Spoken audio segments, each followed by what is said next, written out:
جھوٹ کے سمندر میں تھپیڑے کھاتی ہوئی انسانیت جس سچائی کے جزیرے پہ آ کے سکون محسوس کرتی ہے اسے مجلس حسین کہتے ہیں۔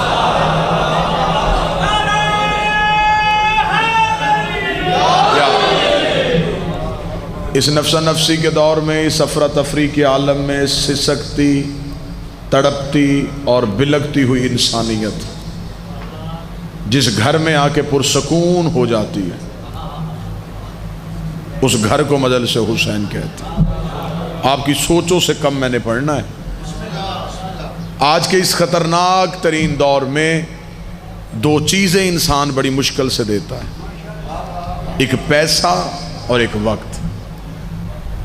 دو چیزیں انسان وہاں دیتا ہے جہاں سے اسے فائدہ ملتا ہو، پیسہ بھی وہاں دیتا ہے جہاں سے فائدہ ملتا ہو، وقت بھی وہاں دیتا ہے جہاں سے۔ اعتراض کرنے والا اعتراض کرتا ہے کہ مدت ہو گئی تمہیں یہ دونوں چیزیں حسین کو دیتے ہوئے، وقت حسین کو، پیسہ حسین کے نام پہ، سبیلیں حسین کے نام پہ، مجلس حسین کے نام پہ، لنگر حسین کے نام پہ، نیاز حسین کے نام پہ۔ مجلس صبح شروع ہوتی ہے رات تک چلی جاتی ہے، رات کو شروع ہوتی ہے صبح تک چلی جاتی ہے۔ بیٹھنے والا نہ تھکتا ہے نہ پریشان ہوتا ہے نہ حالات سے گھبراتا ہے۔ دھماکے ہوتے ہیں ذکر نہیں رکتا، دھمکیاں ملتی ہیں مجلس سے ختم نہیں ہوتی، بانی پابند کیا جاتا ہے مجلس پھر بھی ہو جاتی ہے، جلوس روکا جاتا ہے روٹ پھر بدل جاتا ہے۔ آخر تم حسین سے چاہتے کیا ہو؟ حسین تمہیں دیتا کیا ہے؟ تم دونوں چیزیں حسین کو دیتے ہو، تمہیں مجلس حسین سے ملتا کیا ہے؟ جو بندہ کہتا ہے تمہیں مجلس حسین سے کیا ملتا ہے، آؤ میں تمہیں مجلس حسین کا سب سے بڑا فائدہ بتاؤں۔ مجلس حسین کا سب سے بڑا فائدہ یہ ہے کہ ابلیس نماز میں آ سکتا ہے، ذکر شبیر میں نہیں آ سکتا۔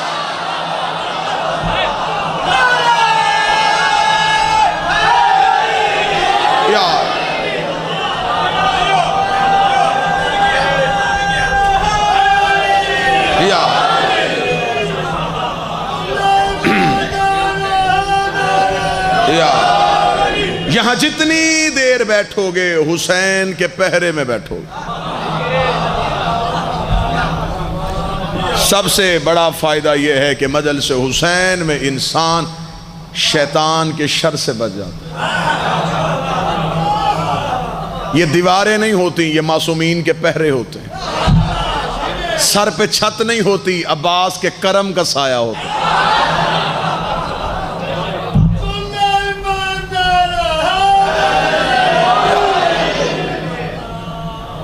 یہ واحد بادشاہ کائنات کا حسین ابن علی جو اپنے دربار میں سب کو ایک کر کے بٹھا دیتا ہے۔ بسم اللہ۔ مجلس حسین میں کوئی شرط نہیں۔ بانی مجلس دروازے پہ جو بندے کھڑے کرتے ہیں وہ جسموں کی تلاشیاں لیتے ہیں، عقیدوں کی نہیں لیتے۔ کوئی نہیں پوچھتا تیرا مسلک کیا ہے، تیرا فرقہ کیا ہے، اہل سنت ہو آ جاؤ، اہل حدیث ہو آ جاؤ۔ بارگاہ کا گیٹ نہیں کھلتا، حسین بازو پھیلا کے کھڑا ہو جاتا۔ مرزا بھٹیاں والو، حسین آج بھی چاہتا ہے کوئی حر بننا چاہے تو آ جائے۔ حسین آج بھی حر بناتا ہے۔ مجلس حسین میں کوئی شرط نہیں ہے کہ آگے امیر بیٹھیں، پیچھے غریب بیٹھیں، اگلی صفوں میں پڑھے لکھے بٹھاؤ، پچھلی صفوں پہ ان پڑھ بٹھاؤ، بزرگوں کو آگے کر دو، بچوں کو باہر نکال دو۔ حسین کے دربار میں یہ فرق ہے ہی نہیں۔ یہاں پڑھے لکھے کے ساتھ جڑ کے ان پڑھ بیٹھ جاتا ہے، امیر کے پہلو میں آ کے غریب بیٹھ جاتا ہے۔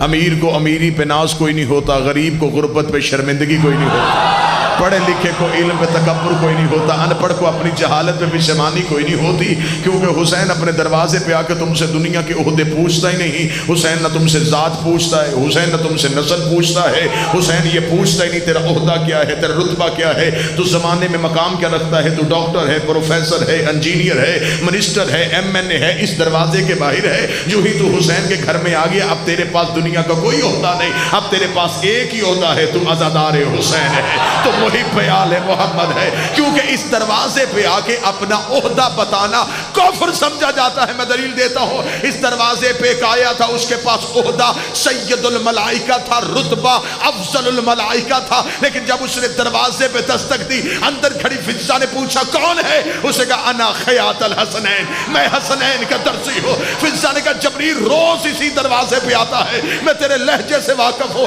مجھے جبریل بن کے تعارف کروا۔ جبریل نے کہا فضا تجھے نہیں پتا، اس دروازے پہ آ کے اپنے عہدے نہیں بتائے جاتے، جو یہ عطا کرے وہ سنایا جاتا۔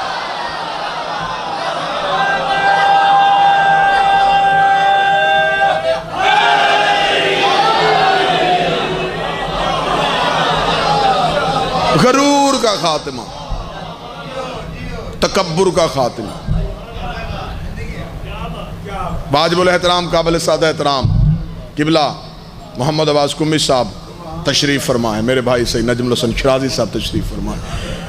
ان سے دعا لینے کے لیے جملہ کہہ رہا ہوں، مجلس حسین میں آنا شیعت نہیں، مجلس کو گھر لے کے جانا شیعت۔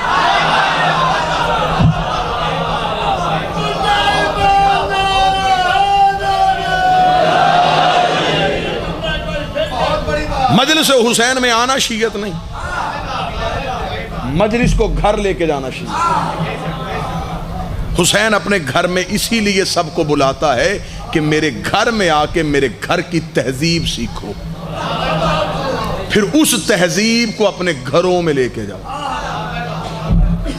اپنے گھر کی تہذیب کو مجلس میں نہ لانا، حسین کی تہذیب کو گھر لے کے جاؤ۔ جتنی دیر مجلس ہوئی ہے وہاں شام تک جس کے ساتھ جڑ کے بیٹھے رہے وہ تیرا بھائی نہیں تھا، وہ تیری برادری نہیں تھی، تو اس کے ساتھ زمین پہ چپ کر کے بیٹھ گیا۔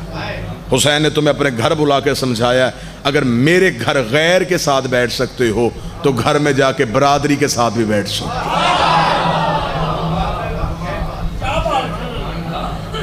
حسین نے غرور کا خاتمہ کر دیا، حسین نے تکبر کا خاتمہ کر دیا۔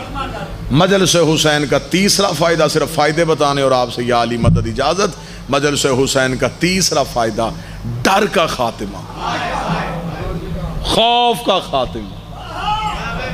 کوئی خوف ہے ہی نہیں، ورنہ جتنے دھماکے مجلسوں میں ہوئے ہیں، جتنا اس عزاداری کو روکنے کی کوشش کی جاتی رہی، یہ عزاداری تو رک جاتی، یہ ختم ہو جاتی۔ جس مارکیٹ میں ایک بم دھماکہ ہو جائے اس مارکیٹ میں دوبارہ کوئی نہیں جاتا۔ حسین کے ذکر سے ادھر سے جنازے اٹھائے جاتے ہیں، ادھر سے حسین اور تیار کر کے پھر بھیج دیتے۔ اور یہ حسین کے در کی سچائی ہے۔ آج تک جتنے دہشت گرد پکڑے گئے انہوں نے یہ کہا کہ ہم دہشت گرد نہیں۔ حسینیوں میں سے آج تک کسی نے یہ نہیں کہا کہ میں حسینی نہیں۔ ہمیں حسین دشمن کے سامنے آنکھوں میں آنکھیں ڈال کے جینا سکھاتا ہے، کیونکہ حسین نے ہمیں کربلا میں موت کا ڈر ختم کر دیا ہے۔ کربلا سے پہلے اصول اور تھے، کربلا کے بعد اصول اور ہو گئے۔ 10 محرم 61 ہجری سے پہلے اصول تھے کہ زیادہ جیتتے تھے، تھوڑے ہارتے تھے۔ دریا جیتتا تھا، پیاس ہارتی تھی، تلواریں چڑھتی تھی، گردنیں کٹتی تھی، نیزے بلند ہوتے تھے، سینے چھلنی ہوتے تھے۔ 10 محرم کو کربلا کی گرم ریت میں بیٹھ کے محمد کے بیٹے نے جنگوں کے قانون توڑ دیے۔ حسین نے کہا 10 محرم کے بعد اب اصول بدلے گا، اب تھوڑے جیتیں گے اور زیادہ ہاریں گے، اب پیاس جیتے گی اور دریا ہارے گا، اب تلواریں ٹوٹیں گی اور سر نیزوں پہ بولیں گے، اب نیزے ٹوٹ جائیں گے اور سینے بلند ہو جائیں گے۔ حسین نے کہا وہاں لاکھوں تھے، یہاں 72 تھے۔ وہ لاکھوں دنیا کی محبت میں آئے تھے، یہ 72 حسین کے عشق میں آئے تھے۔ انہیں دنیا کا لالچ دیا گیا تھا، درہم و دینار کا لالچ دیا گیا تھا، خزانوں کے منہ کھولے گئے تھے، انہیں منتیں کر کر کے بٹھایا جا رہا تھا، انہیں چراغ بجھا بجھا کے اٹھایا جا رہا تھا۔ وہاں آنے کو کوئی تیار نہیں تھا، یہاں سے جانے کو کوئی تیار نہیں تھا، وہاں آ کوئی نہیں رہا تھا، یہاں سے جا کوئی نہیں رہا تھا، وہاں لاکھوں میں سے ہر کوئی سوچ رہا تھا کیا کل میں بچ جاؤں گا، کیا میں زندہ واپس چلا جاؤں گا، کیا میں مر تو نہیں جاؤں گا۔ یہاں 72 میں ہر کوئی حسین کے قدموں میں بیٹھ کے پوچھ رہا تھا مولا کیا سب سے پہلے میں مر جاؤں گا، کیا میرا خون کام آ جائے گا۔ وہاں دنیا کی محبت تھی، یہاں حسین کا عشق تھا۔ حسین نے دنیا کو اپنا عشق بتا دیا، حسین نے زمانے کو سکھا دیا۔ حسین نے کہا یہاں 72 وہاں لاکھوں، لیکن تاریخ نے دیکھا ادھر سے میرا اکبر نکلا، ادھر سے 10,000 بھاگ گیا، ادھر سے میرا غازی نکلا، ادھر سے 30,000 بھاگ گیا۔ حسین نے کہا دنیا مان گئی، وہاں لاکھوں میں ہزاروں بھاگے، یہاں 72 میں ایک بھی نہیں بھاگا۔ انہوں نے موت کی آنکھوں میں آنکھیں ڈالی۔ موت ڈر گئی حسین والوں سے، حسین والے موت سے نہیں ڈرے۔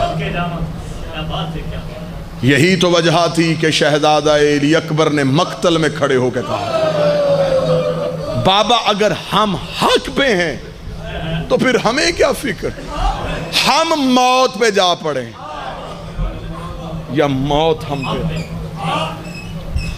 یہ فلسفہ حسین کے بیٹے دے گئے کہ صرف موت نہیں مارتی، موت کو بھی کوئی مار لیتا۔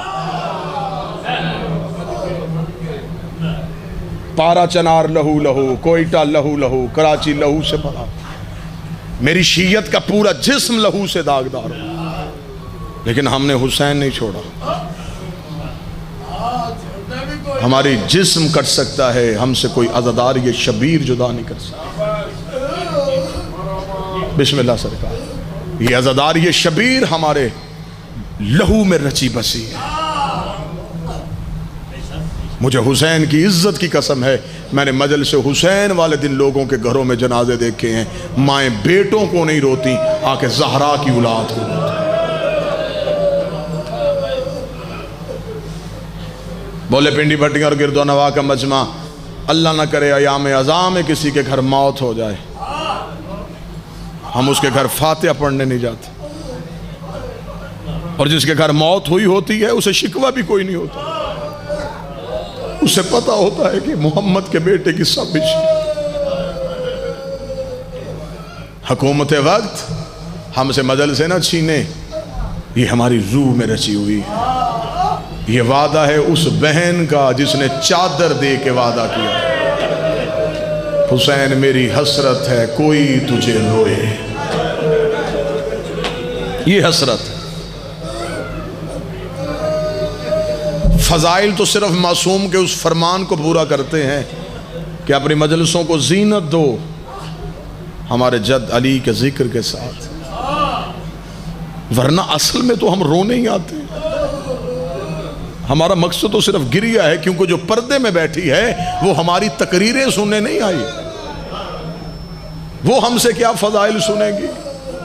جو اپنے گھر کی فضیلت سے بڑی واقف ہے، وہ صرف اس لیے آئی ہے، وہ دور سے آئی ہے اور دیر سے جائے گی۔